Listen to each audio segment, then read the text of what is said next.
आज मैं राम के वनगमन की एक कजरी सुना रहे हैं। मेरे प्रिय दर्शकों, जब राम को वनवास हो गया था, राम लक्ष्मण और सीता वन वन भटक रहे थे और पंचवटी में पहुँचे। तब वहाँ रावण की बहन शकुंतला जो लीला किया, भगवान को जो परेशान किया, आज उसी का वर्णन मैं कर रही हूँ। शकुंतला का नाक कान क्यों कटा, कैसे कटा। तो मेरे प्रिय दर्शकों, आप लोगों को पसंद आए तो मेरे सासू बहू चैनल को लाइक कीजिए, सब्सक्राइब कीजिए। तो भगवान राम न उन शकुंतला से लड़ाई किए, न उनसे कोई प्रश्न किए, न उनसे कोई जबरदस्ती कर रहे थे मेरी शादी कर लो। वो शकुंतला ही रावण के नाश का कारण बनी। शकुंतला ने तय कर रखा था कि मैं रावण के वंश का जब तक नाश नहीं कर दूंगी तब तक चैन से नहीं बैठूंगी, क्योंकि शकुंतला की शादी हो रही थी, शकुंतला के हाथ में जयमाल थी और काल जो था, काल बस वही शकुंतला का पति था। रावण से बदला लेने के लिए शकुंतला का हरण किया था, शकुंतला के बहला फुसला के शादी कर रहा था। तो यह बात रावण को मालूम था, शकुंतला की माँ को मालूम था। शादी हो गई, काल जीवित रह गया तो रावण को मार देगा, काल रावण से बलि हो जाएगा, पूरी लंका का विध्वंस हो जाएगा।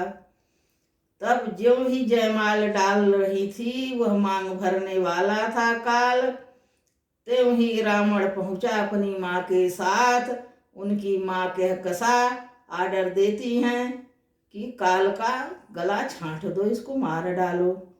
रावण मारना नहीं चाहता था कि मेरी बहन प्यार करती है, बहन विधवा हो जाएगी, पर उसकी माँ ने ही सोचा बेटी का मुंह देखते हैं तो मेरी पूरी लंका विध्वंस हो जाएगी। रावण को आदेश देती है, बेटा मेरी वचन मानो, इसका सिर कलम कर दो काल का।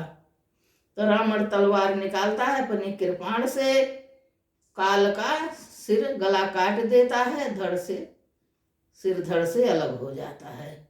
और उसी वक्त शकुंतला के हाथ में जयमाल थी। शकुंतला विचार किया कि मैं रावण से कमजोर हूँ, लड़ाई से इससे नहीं जीत सकती हूँ, और संकल्प किया कि जैसा मेरा विनाश किया है, शादी के समय मेरे पति को मारा है, मैं कोई पुत्र पुत्री नहीं देखी, वंशहीन हो गई, विध्वंस हो गया मेरा, मैं जैसे तड़प रही हूँ, बिल्कुल जलदाता का जीवित रहूंगी, मरूंगी, वैसे ही इसका विध्वंस करूंगी, जलदाता कुल में कोई नहीं बचेगा। शकुंतला अपने मन ही मन में यह संकल्प कर रखा था। तो जब केकई ने राम को वनवास भेजा, राजा दशरथ के वचन के पालन के लिए राम बन गए। राम और लक्ष्मण सीता और वन में घूमते फिरते जब वो पंचवटी में पहुँचे, तब शकुंतला तो राक्षसी थी, यो माया थी, मायावी थी, चाहे छल से चाहे जो रूप बना लेती थी, चाहे जहाँ विहार करती थी, घूमती रहती थी। तब उसने घूमते घूमते पंचवटी में जब आए और राम लक्ष्मण को ऐसा सुंदर रूप देखा और वह ललचा गई, लोभित हो गई कि इन्हें अपना पति बना लें, मैं इनसे राम से शादी कर लूं। पर खोजते बीनते सीता जी जल लेने गई थी और उन्हें जाके देखा आश्रम से बाहर कि हाँ, इसके संग एक सुंदर नारी भी है, यह मुझसे ब्याह नहीं करेगा, मैं कैसे जुगती करूं कि राम का और मेरा विवाह हो जाए। मन में विचार कर ली, तो ही सम पुरुष न मोहि सम नारी, यह संजोग विधि रचेउ विचारी।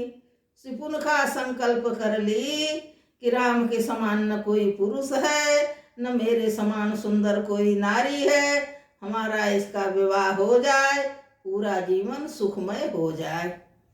तब इस विचार से राम के पास आती है और बोलती है, पुरुष अनेक भयउ जग माही,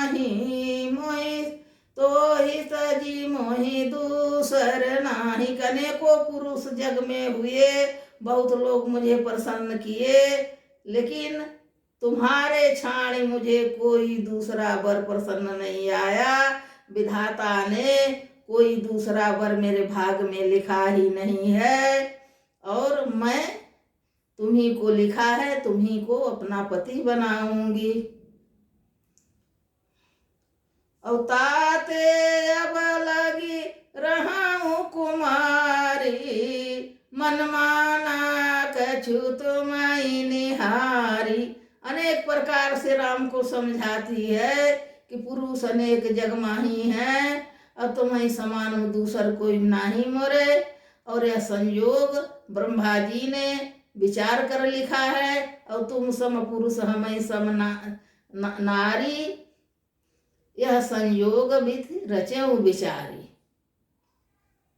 तो कहूँ नहीं अब खोज हाय सूरी दुनिया में, और तुम्हारे सिवाय दूसरा वर मुझे नहीं है। यह संयोग विधाता ने बहुत विचार कर बनाया है। अब आप मुझसे विवाह कर लो। सुपुनखा यह रिक्वेस्ट कर रही है। तो बोली राम से सुपुनखा समझाई के, बनवा में आई की ना। बोली राम से सुपुनखा मुस्काई के, बनवा में आई की ना। राम कर लो मुझसे शादी, करो वन में आजादी। राम कर लो मुझसे शादी, करो वन में आजादी। मुझे राख लो दुल्हनिया बनाई के, बनवा में आई की ना। मुझे राख लो दुल्हनिया बनाई के, बनवा में आई की ना। अनेकों प्रकार से राम को समझाती है कि मुझसे शादी कर लो। वन में, पूरे वन में, जंगल में हमारा ही राज है, और तुम आजाद से रहोगे। यहाँ तुम्हें कोई निश्चर छू नहीं सकेगा। यहाँ सब जगह हमारे राज है। हमको दुल्हन बना के ले चलो, अपने संग में रख लो, तुम्हारा कुछ नहीं बिगड़ेगा। लेकिन राम एक नहीं मानते हैं। राम मानी नहीं बात, गई लक्ष्मण के पास। राम माने नहीं बात, गई लक्ष्मण के पास। लखन काट लिए नकिया खिझाई के, बनवा में आई की ना। लखन काट लिए नकिया खिझाई के, बनवा में आई की ना। बोली राम से सुपुनखा मुस्काई के, बनवा में आई की ना। बोली राम से सुपुनखा समझाई के, बनवा में आई की ना। नाना प्रकार से लोभ दिखाती है, नाना प्रकार की कथा सुनाती है, विनती करती है, और खूब सुंदर रूप धारण करती है। तुम सन पुरुष न मोहि सम नारी, यह संजोग विधि रचा विचारी। बहुत प्रकार से समझाती है, लेकिन भगवान नहीं मानते हैं। लक्ष्मण के पास जाती है, चलो राम नहीं कर रहे हैं तो लक्ष्मण ही शादी कर लें। लक्ष्मण थोड़ी तेज हैं, भगवान शांति स्वभाव के सुशील सुंदर हैं, और वो अपने भक्त पर बहुत सरल उपाय बहुत रीझते हैं। वो ऐसा कोई काम नहीं करते हैं कि उनके व्यक्तियों को कोई कष्ट पहुँचे। लेकिन यही बात जब उसने लक्ष्मण जी से कहा तो लक्ष्मण जी के क्रोध चढ़ा। उसने निकाली तलवार और उसकी नाक छाट दी। अब जब नाक कट गया, कान कट गया, तब तक वो बड़ी भयंकर रूप धारण कर ली और बिल खाने लगी। कटे नाक और कान, टूटा सभी अभिमान। कटा नाक और कान, टूटा सभी अभिमान। पहुँची लंका में नकिया कटाई के, बनवा में आई की ना। पहुँची लंका में नकिया कटाई के, बनवा में आई की ना। बोली राम से सुपुनखा मुस्काई के, बनवा में आई की ना। अब का हो गया, अच्छे की जगह बुरा हो गया, अब लक्ष्मण तो नाक काट ही लिए थे। भगवान कहे यह अच्छी बात नहीं हुई। तब से सीता फूल वूल चुन के आती हैं जल लेके। उनने भी सुना कि एक नारी का नाक कान कट गया। यह ऐसा होना नहीं चाहिए। मर्यादा पुरुषोत्तम कहलाने वाले हमारे कुल के सभी पुरजनों रक्षा करे। अपने कुल के आन बान के लिए पूरा कुर्बान हो गए।